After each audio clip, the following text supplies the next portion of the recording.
नमस्कार सर्वांना, श्री स्वामी समर्थ. मी आहे कोमल वासलवार. माझ्या यूट्यूब चॅनलमध्ये तुमचं खूप मनापासून स्वागत आहे.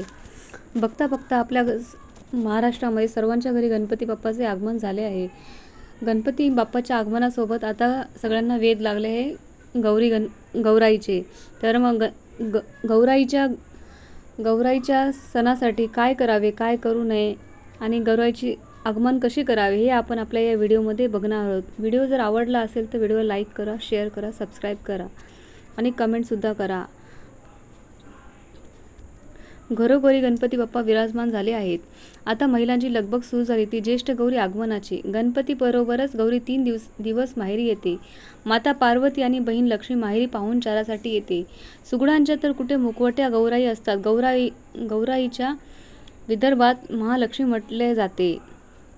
गौराईला विदर्भामध्ये म्हणजे महाराष्ट्रामध्ये महालक्ष्मी असे म्हणतो आपण. गणपती आले आता ज्येष्ठ गौरी आव्हान कधी आहे हे आज आपण बघूया.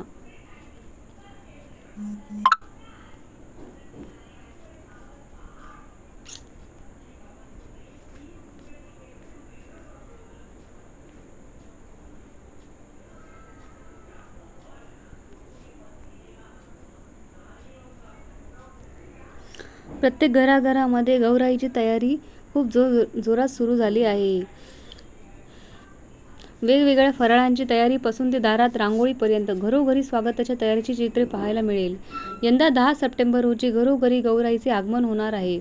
ज्येष्ठ गौरी आवाहन हा महाराष्ट्रात अनेक उत्सवापैकी एक खूप मोठा आणि महत्त्वाचा सण मानला जातो. गौरी म्हणजे माता पार्वतीचा हा सण गणेशोत्सव दरम्यान उत्साह साजरा केला जातो. या सणाची सुरुवात ज्येष्ठ गौरी आवाहनाने होते. त्यानंतर गौरी पूजन व गौरी विसर्जनाने होते. 3 दिवस हा सण साजरा आपण करतो. यंदा या सणाला सुरुवात झाली आहे. 10 सप्टेंबर रोजी या सणाला सुरुवात झाली आहे. केव्हा आहे गौरी आगमन आणि पूजन हे आज आपण बघणार आहोत. 10 सप्टेंबर रोजी गौरीचे आवाहन होईल तर बुधवारी 11 सप्टेंबर रोजी गौराईचे पूजन होईल. तसेच गुरुवारी 12 सप्टेंबर रोजी गणपतीचे आणि गौरीचे विसर्जन सुद्धा होईल. गौरी आव्हान शुभ मुहूर्त आहे 10 सप्टेंबर रोजी सकाळी सूर्योदयापासून ते संध्याकाळी 6 पर्यंत 6 वाजून 27 मिनिटापर्यंत ज्येष्ठ गौरी आवाहनाचा शुभ मुहूर्त असेल. तसेच या दिवशी दुपारी 3 ते 4 वाजून 30 मिनिटापर्यंत राहू काळ असणार आहे. गौरीचे आगमन हे नक्षत्रानुसार अनुराधा नक्षत्रामध्ये गौरीचे आगमन होणार आहे आणि मूळ नक्षत्रात विसर्जन केले जाते. 9 सप्टेंबर रोजी संध्याकाळी 6 वाजून 4 मिनिटापासून अनुराधा नक्षत्र प्रारंभ होईल. 10 सप्टेंबर रोजी 8 वाजून 3 मिनिटापर्यंत असेल अनुराधा नक्षत्र समाप्ती होईल. ज्येष्ठ गौरी आवाहनाचे खूप महत्त्व आहे. या दिवशी माता पार्वती म्हणजे गणेशाची पूजा केली जाते. गणेश चतुर्थीच्या 2 दिवसांनी माता पार्वती कैलास पर्वतावरून धर्तीवर अवतरली होती असे मानले जाते. गणरायाप्रमाणेच गौरीचे देखील उत्साहात स्वागत केले जाते. यामुळे फुलांनी आणि कलाकुसरीने वस्तूची सजावट केली जाते. बाजारात सुबक असे गौरीचे मुखवटे मिळतात. यामुळे शाडू, पितळाचे, कापडी, फायबरचे असे काही प्रकार पाहायला मिळतात. काही जण केवळ मुखवट्याची पूजा करतात. काही जणांकडे उभ्या गौरी असतात. कोकणात काही ठिकाणी खुर्चीवर बसलेली गौरी पाहायला मिळते. तसेच समुद्र किंवा नदीतील खडा आणून पूजण्याची रीत आहे. काही ठिकाणी तांब्यावर चेहरा रेखाटून गौरी पूजन केले जाते. प्रत्येक कुटुंबात आपापल्या पद्धतीनुसार गौरी बसवले जातात. मनोभावे गौरीची स्थापना करून त्यांचे पूजन केले जाते. महाराष्ट्रात या सणाला खूप महालक्ष्मी असेही म्हणतात.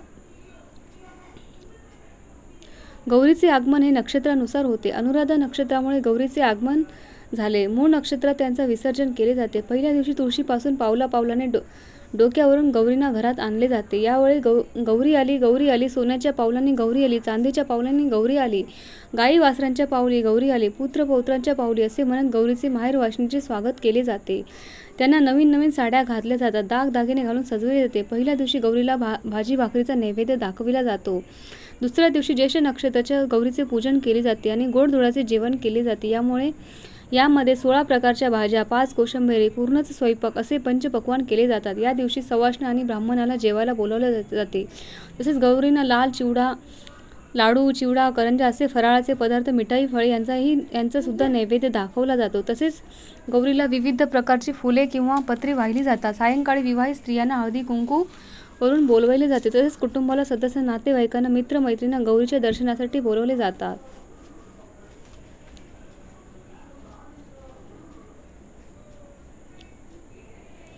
तिसऱ्या दिवशी मूळ नक्षत्रावर गौरीचे विसर्जन केले जाते. काही जणांकडे गौरी गणरायाची विसर्जन केले जाते तर काही जणांकडे विसर्जन झाल्यानंतर 10 दिवसांनी गणपती बाप्पाचे विसर्जन केले जाते. हा व्हिडिओ जर तुम्हाला आवडला असेल, व्हिडिओची माहिती जर आवडली असेल तर व्हिडिओला लाईक करा, शेअर करा, सबस्क्राईब करा. श्री स्वामी समर्थ.